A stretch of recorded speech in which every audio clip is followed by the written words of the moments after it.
va cantando el aire, limpio en su peregrinar. Suave suspirar del viento, lleva con la brisa su canción al mar.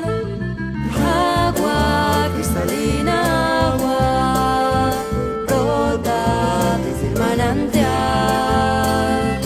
Dulce murmurar de piedras, a compás alegres van por el raudal. Son los sonidos de mi tierra que implora del hombre corazón. Es el gemido de la vida que clama respeto y protección. En la tonada de los pájaros, haciendo coplas al volar.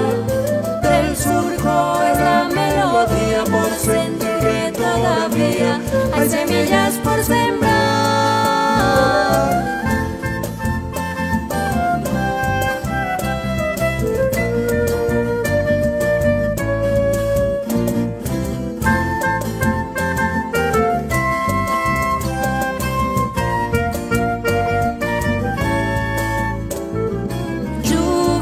Con sonar de truenos, largo gemir del huracán, ronco crujir de la montaña, desde sus entrañas brota el grito del volcán.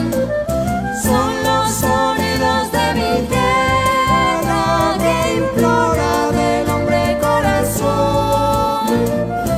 Es el gemido de la vida que clama respeto y protección.